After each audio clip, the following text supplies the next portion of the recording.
I paid for my daughter's destination wedding. When I arrived, I wasn't allowed inside the rehearsal dinner. "We're keeping things intimate," she said. Her mother agreed. Her fiancé said nothing. I turned around and caught the next flight home. The next morning, what happened next was rather unexpected. I will tell you everything. Before we continue, support us by clicking on the like button, tell us in the comments section where you are watching us from, and click on the subscribe button so that you don't miss our big story tomorrow. Now let me tell you what happened from the beginning. I used to think that giving was the same thing as loving. That if I gave enough time, money, forgiveness, second chances, eventually, the people I loved would see me the way I saw them, as someone who never gave up on them. It sounds noble, I guess, when you say it out loud, but in real life, it can look a lot like being a doormat, especially when the people you're giving to decide somewhere along the line that you're not really part of the picture. They just forgot to tell you. My daughter, Claire, was the center of my world from the moment she took her first breath. Even after her mother and I divorced, I showed up. Every birthday, every recital. Every time she scraped her knee or broke up with a boyfriend, I was there. Her mother remarried when Claire was 9, and while I tried to get along with her new stepdad, it always felt like I was being rotated in and out. Useful for the heavy lifting, never really welcome in the photo. When Claire got engaged at 28, she called me first. I remember exactly where I was, at my kitchen counter, mid-sip of coffee, the sun just pouring in through the blinds. She was crying happy tears, gushing about the ring, the proposal, how perfect everything was. And for a brief moment, I felt like I'd done something right.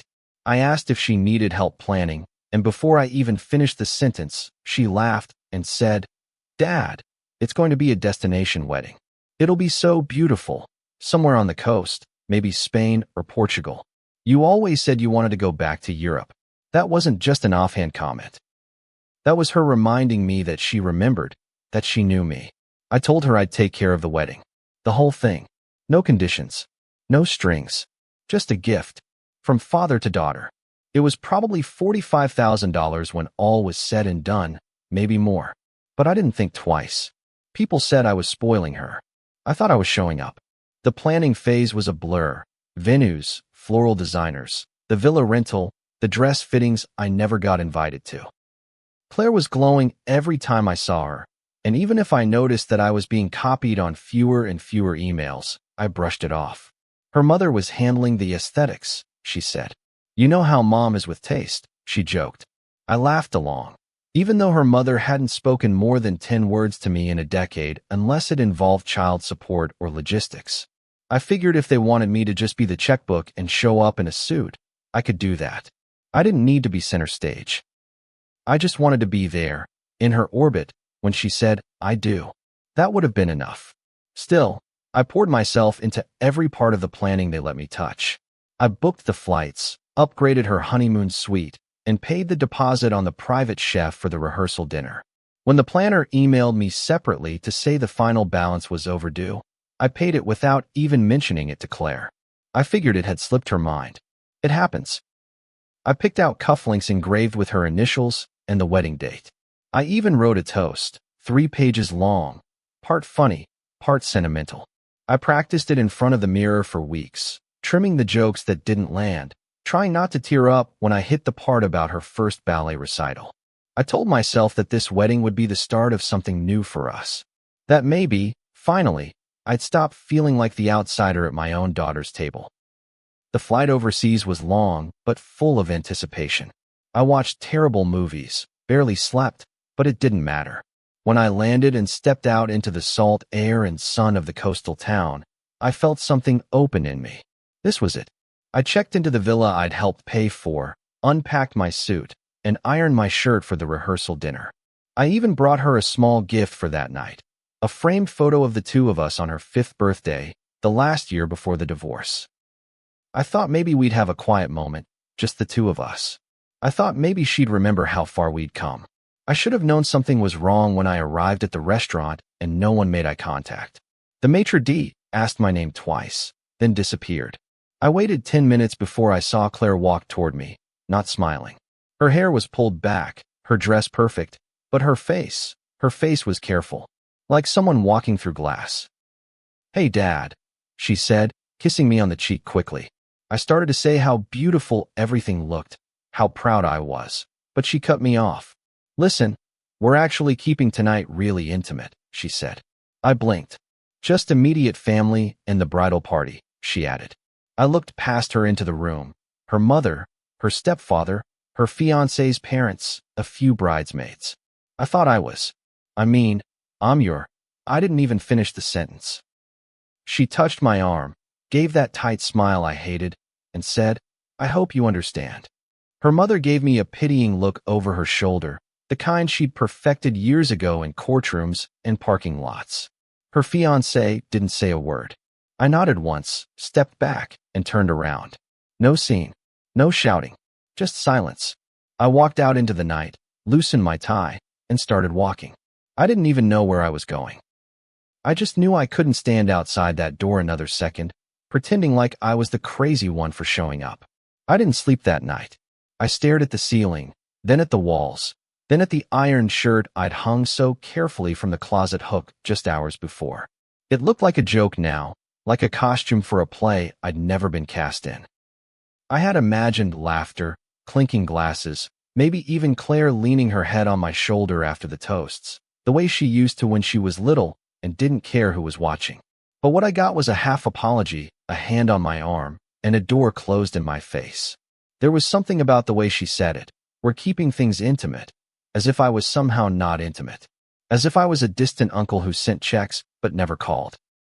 The truth is, that one sentence hit deeper than I thought anything could. It said everything without needing to say the words. "You're not really one of us. You don't belong here." I replayed that moment 100 times in my head, trying to figure out what I'd missed. Had she hinted at this? Was there a moment in the past 6 months when she'd pulled away and I just hadn't seen it? Maybe when she asked me to send the catering deposit directly to the planner instead of wiring it to her. Or the time she canceled our brunch because things were just getting so hectic. I'd brushed all of that off. I assumed she was just busy, that weddings came with chaos and stress, and she'd circle back once the dust settled. I'd convinced myself that every small exclusion was temporary. But last night wasn't small. That was deliberate. They knew I was coming. I RSVP'd. I was on the damn guest list. They had a name card for me at the ceremony, but somehow not a seat at the dinner table the night before. You don't accidentally forget to include the person who paid for the entire event. I sat at the foot of the bed, scrolling through old photos on my phone, stopping at one from her high school graduation. She was beaming, holding her diploma, her hair messy from the cap, her gown slipping off one shoulder. I was beside her, arm around her back, pulling her close, both of us sweaty from the sun and the crowd, but smiling like we'd survived something together. I remember feeling that day like I'd earned a piece of that smile. I had driven her to school when her mom was working late, helped with science projects, sat through every spring concert. I was never the loudest parent, never tried to steal the spotlight. I just wanted to be there. I always thought that counted for something. Now I wasn't so sure. When the sun started to rise, I made coffee but didn't drink it. The smell turned my stomach. I walked out onto the balcony, barefoot, the tiles cold under my feet. The ocean was calm and indifferent, waves lapping against the rocks like nothing in the world had changed. But something had changed. I wasn't angry yet, not really. I was still in that stunned, quiet place where you wait for the apology you're not sure is coming. Part of me hoped she'd text, say it was all a mistake, beg me to come back and give the toast after all. But nothing came. No message. No knock at the door.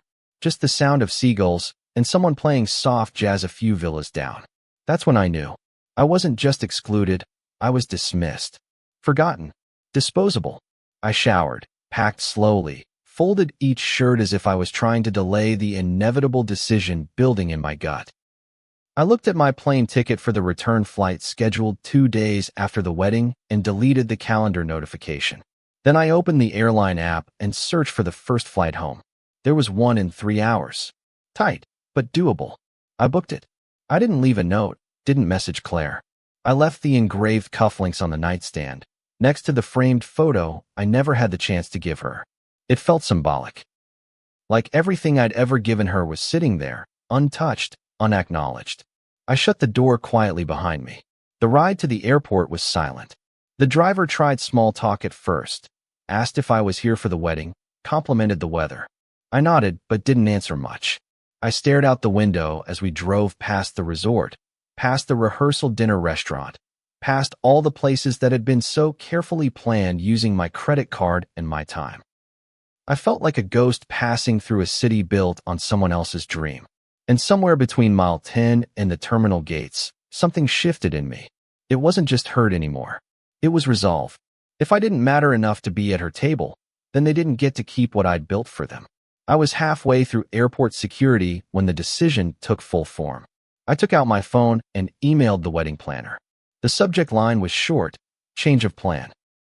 The body of the message was direct, effective immediately. I am revoking my financial authorization for this event. As the primary payer on all associated contracts, I am requesting cancellation of services. Please confirm compliance. That was it. No rage, no drama, just facts.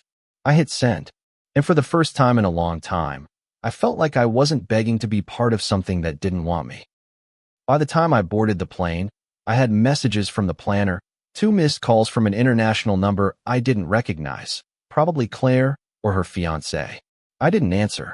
I slid my phone into airplane mode, leaned back in my seat, and exhaled. Not with relief, exactly, but with finality. I was done trying to earn a place in a room where the door had already been closed. The flight was half full, and I got a window seat in the back where no one bothered to make small talk. Good.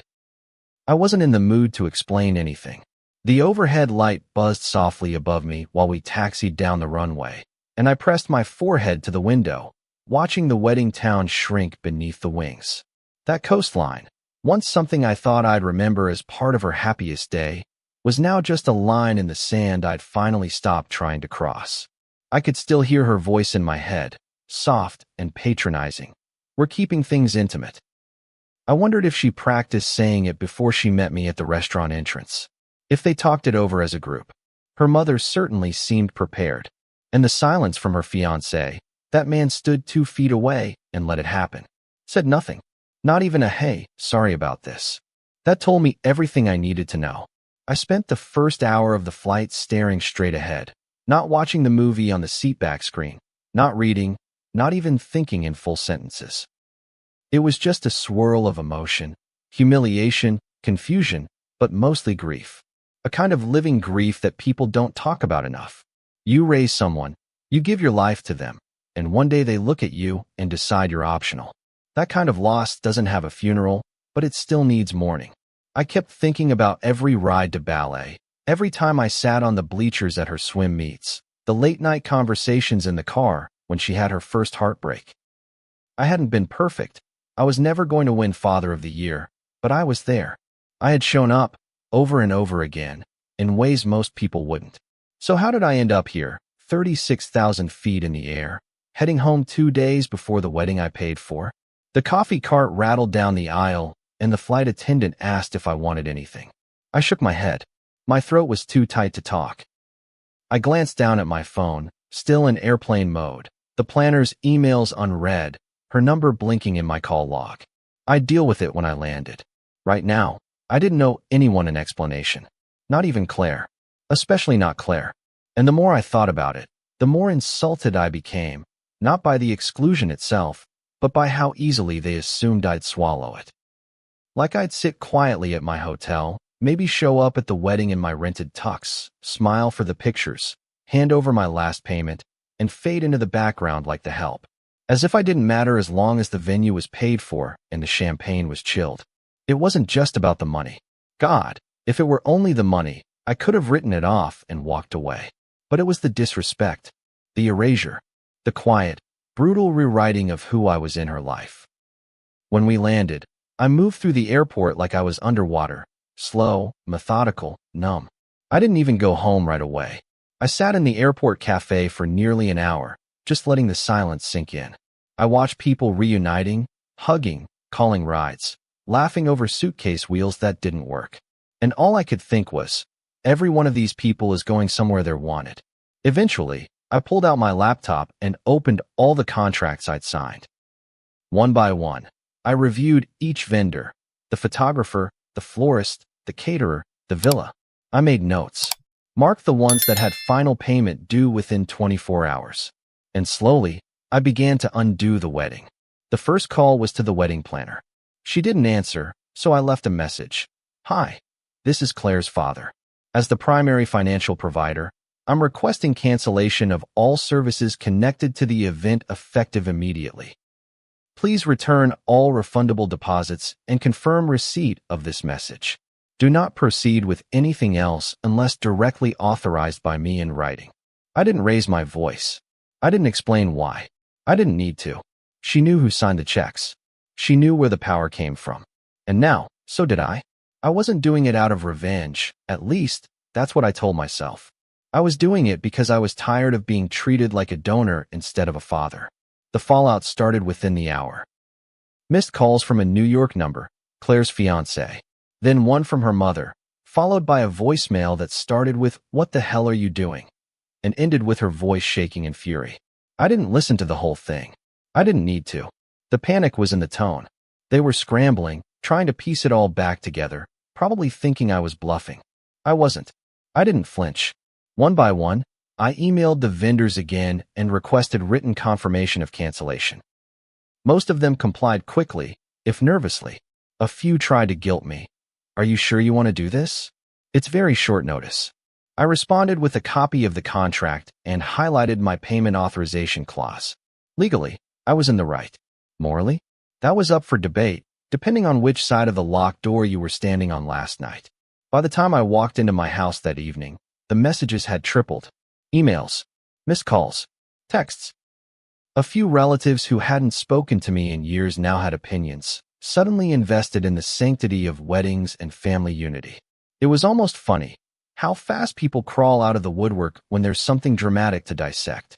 But none of them had been there last night, standing outside the restaurant while your own daughter explained you didn't make the cut. None of them saw the look on her face when she chose polite cruelty over honesty. That wasn't a wedding. That was a performance. And I decided I wasn't going to fund a production where I didn't even get a seat. That night, I sat on my back porch, a drink in hand, watching the sky fade from orange to indigo. For the first time in months, I felt something like peace. Not joy, not relief, but the stillness that comes when you finally let go of a rope you've been pulling on alone. I didn't know what would happen next. I didn't know if Claire would ever speak to me again. But I knew one thing with absolute clarity. I had stopped chasing the illusion of being loved the way I deserved. I had drawn a line. And this time, I wasn't stepping over it just to keep the peace. The call came at 6:17 a.m. the next morning, just as the sky outside my window was beginning to pale, not quite sunrise, but close enough to remind me that the rest of the world hadn't stopped turning just because mine had. I was already awake. I hadn't really slept. I lay there fully dressed, one leg draped off the bed, my phone clutched in my hand like I was expecting something. I didn't recognize the number, but I knew who it was before I picked up. It was Amanda, the wedding planner. Her voice cracked with urgency the moment I said hello. "Mr. Callahan, hi. I got your messages and emails, and I just wanted to make sure I understood correctly. You're canceling the wedding." She said it like she was hoping I'd say no. Like I'd laugh and say, "Just kidding. Just teaching the kids a little lesson in gratitude." But I didn't. "Yes," I said, steady and calm, like I was confirming a hotel reservation. "Every service that hasn't already been rendered. I've reviewed the contracts. I've sent cancellation requests. I expect full cooperation from your team and the vendors." There was a long pause. I could hear her scrambling, papers rustling, a laptop maybe. "I understand you're upset," she began, using that sing-song, measured tone people save for fragile egos and walking on eggshells. "But this is the morning of the wedding. We have deliveries scheduled, guests arriving, a ceremony set up planned for noon." I cut her off. And yet, somehow, the person paying for all of it wasn't invited to dinner last night. So I'm not interested in lectures about timing. Another pause. This one heavier. She tried a new approach. "Look, I know this isn't my place, but Claire didn't mean to." I stopped her again. "You're right. It's not your place. Your place is to follow my legal instruction as the primary financial signee. not to mediate my family drama. The words came out colder than I expected, but I didn't regret them. Amanda was probably just doing her job, but I wasn't in the mood to comfort the people who had so casually cast me aside. I was done being the grown-up in a room full of adults acting like children. If they wanted a wedding without me, they could have one, just not one paid for by me. By 7:30 a.m., the dominoes started to fall. The florist texted me confirming their cancellation, asking where to send the invoice for partial charges. The catering company left a voicemail asking if this was a prank, but the tone shifted when I forwarded them the official contract termination. The photographer was the only one who seemed genuinely disappointed. "I feel bad for the bride," she said in her email. "But I understand. Family's messy." I appreciated that. It was the first time anyone acknowledged that there might be another side to the story, mine. Everyone else had defaulted to one assumption. Angry dad, ruining his daughter's big day out of spite. No one seemed to wonder what she had done to get me there.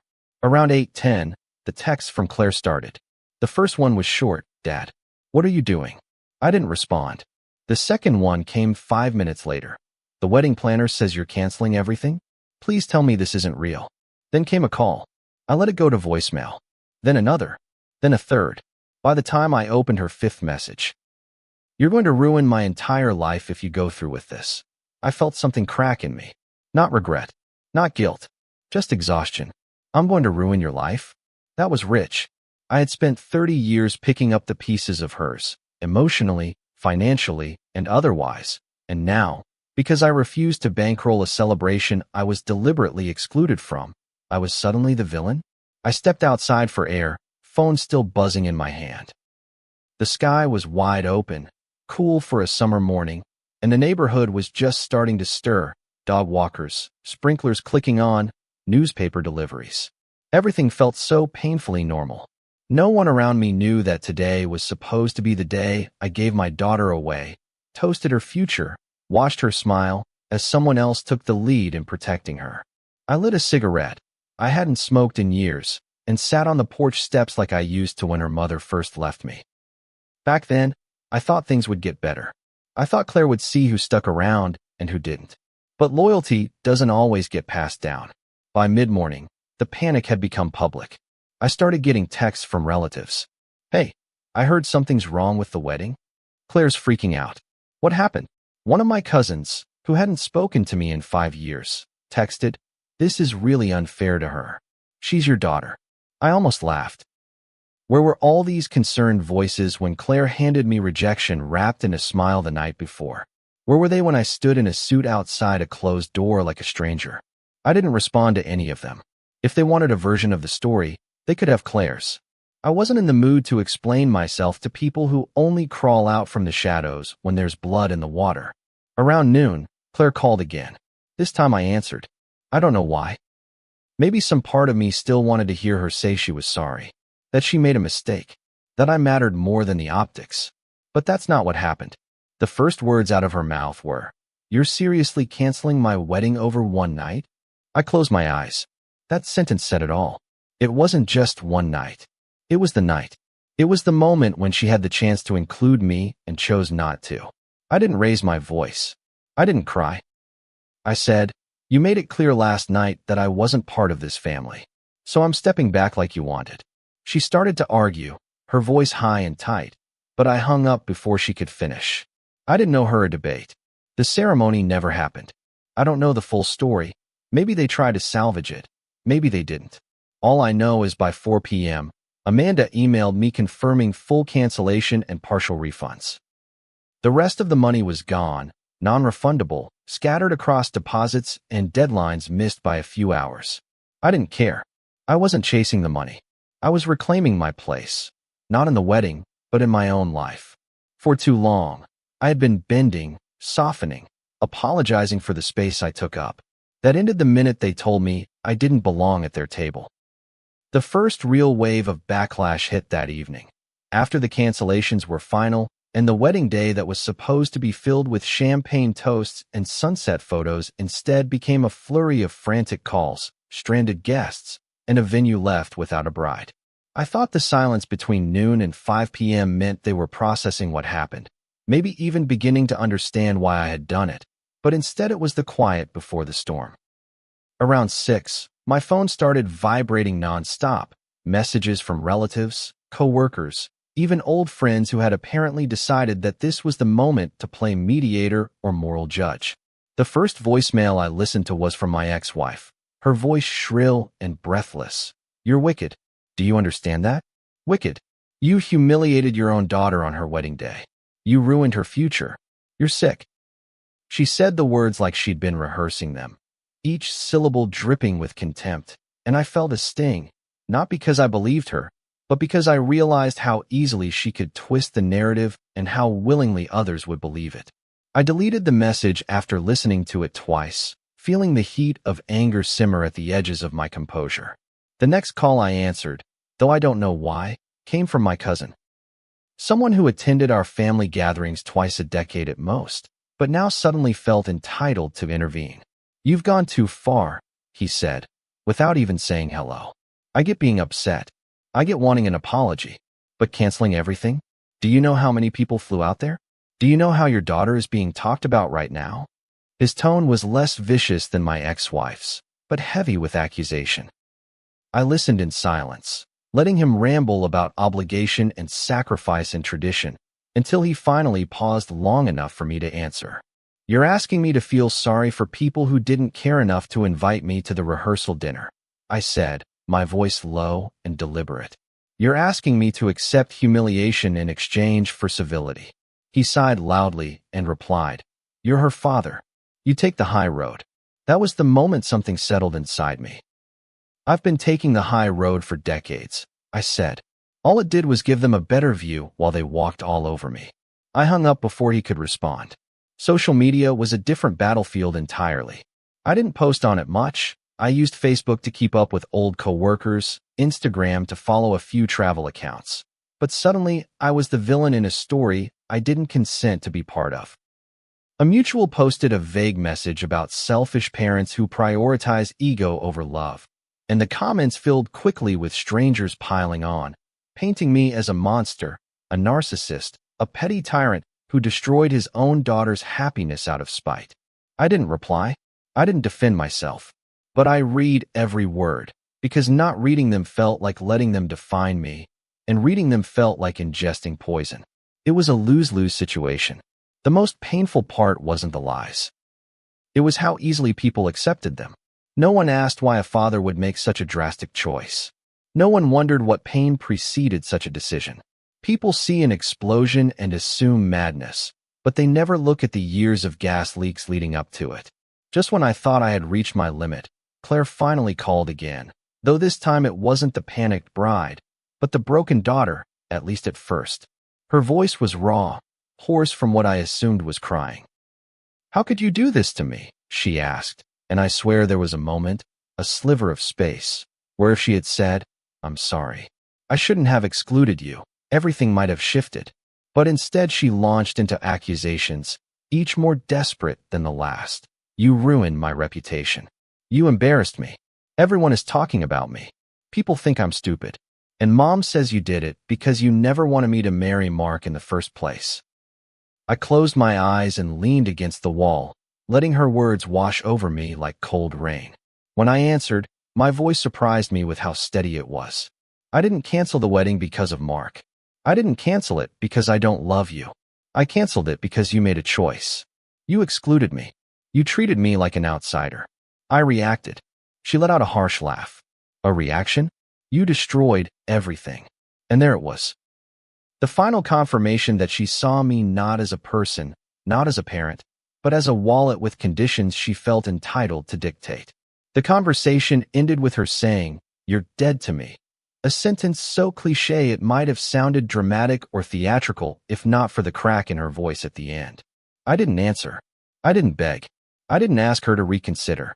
I simply said, "If that's how you feel, I won't try to change your mind," and she hung up.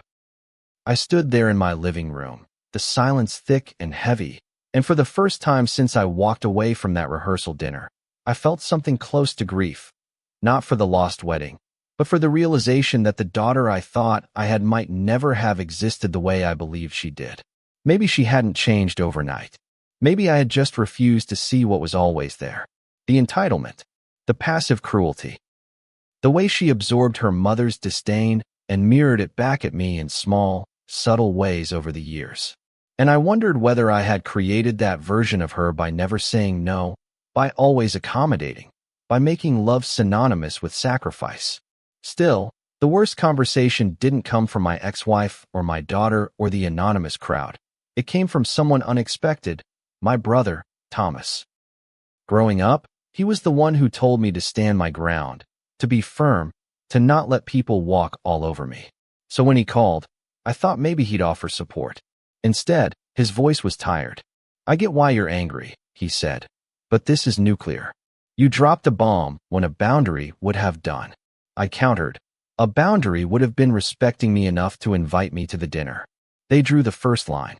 He hesitated and said, "Yes," and it was cruel. "But you could have confronted them. You could have talked to her. You didn't have to burn it all down."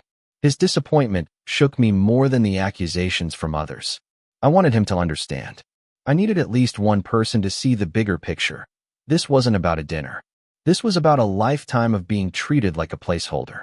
But I didn't have the words to make him see it. So instead, I simply said, "I didn't burn it down. I stopped funding the construction." And for once, he didn't have a rebuttal. After all the calls and messages, after the accusations and insults and moral lectures, I sat alone in my living room with the evening news droning on in the background, and I tried to take stock of what I had done, not with the fury of the moment, but with a level head. And what I realized was this. The people who called me wicked weren't angry because I did something wrong in their eyes. They were angry because I disrupted their expectations. They wanted me to be predictable, quiet, generous without condition, present without being acknowledged. They wanted my money without my voice, my presence without my dignity. And when I finally insisted on being treated like a parent and not an ATM, they called it wicked. The irony was almost laughable. What kind of family demands sacrifice without respect? What kind of daughter expects unconditional funding while offering conditional love? I went to bed that night with the weight of those accusations sitting on my chest like a stone, and yet beneath the heaviness was a strange, unfamiliar clarity. For the first time in years, I didn't feel like I was begging for a seat at the table. I didn't feel like I was apologizing for wanting inclusion. I didn't feel like a shadow hovering at the edge of my own family. I felt the sting of isolation, yes, but also the quiet steadiness of a man who had finally stopped compromising his self-worth in exchange for proximity. They called me wicked. They called me selfish. They called me heartless. But none of those insults changed the fact that I had been excluded, disrespected, and expected to comply. And I refused. If holding the line makes me villainous in their story, then so be it. I would rather be the villain in their narrative than the victim in my own. It's been 3 weeks since I canceled the wedding, and the dust has finally started to settle, though I don't think the fallout will ever fully disappear. The calls have stopped. The texts, too. Social media moved on, as it always does, chewing up the scandal before spitting it out for the next. I haven't heard from Claire. Not a word. No apologies. No explanations. Not even a half-hearted attempt to justify what she did. The silence used to sting. I checked my phone first thing in the morning, a reflex I couldn't kill, waiting for a message that never came. But now, I don't wait. I don't look. The ache is still there, but it's dulled, muted, manageable, like a bruise you forget about until you press on it by accident. People warned me there'd be regret, that once the adrenaline wore off, I'd start to question myself. Some of those people meant well. My friend Roger called to say, "You were right, but man, you really lit the whole thing on fire." Others, like my sister-in-law, dropped phrases like, "If you just swallowed your pride for one day," as if pride was the issue and not years of being made to feel disposable. But here's the truth. I've replayed it 100 times. That dinner, that moment at the door, her voice saying, "We're keeping things intimate." And each time I come back to the same conclusion, I would do it all again. Not out of anger, not to get even, but because that moment showed me exactly where I stood. And once you see that truth, you can't pretend it doesn't exist. I think what hurts the most isn't the money. I don't miss the deposits or the upgrades or the gifts I plan to give. I don't miss the toast I never gave or the applause I never got. What I mourn is the version of Claire I thought was still in there. The little girl who used to fall asleep in the back seat of my car after soccer practice, her head tilted against the window, trusting me to get her home. I mourn the belief that love, when given without conditions, will eventually be returned. Because it doesn't always work that way. Sometimes you give, and the people on the other end just keep taking, assuming that your willingness to stay quiet is the same thing as approval. But it isn't. I was quiet because I loved her. I stayed silent because I wanted her to have her moment. But silence isn't the same thing as acceptance. And love doesn't mean being treated like an afterthought. I've started therapy again. It was long overdue. My therapist, Dr. Kim, is a soft-spoken woman who doesn't pull punches. She looked at me during our second session and said, "You've mistaken sacrifice for connection. That's not uncommon, but it is unsustainable." That line cracked something open in me, because she was right. I thought the more I gave, the stronger our bond would be. But all it did was train Claire to expect that I would always be there, no matter how little she included me. Somewhere along the way, I taught her that my presence didn't require her effort, that I'd show up whether she acknowledged me or not. And that's on me. But ending that pattern, that's on both of us now. I didn't do it to teach her a lesson.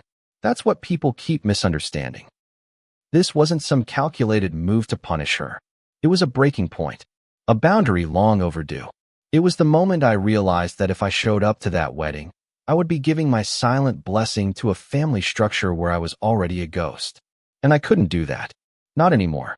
I'd done it long enough.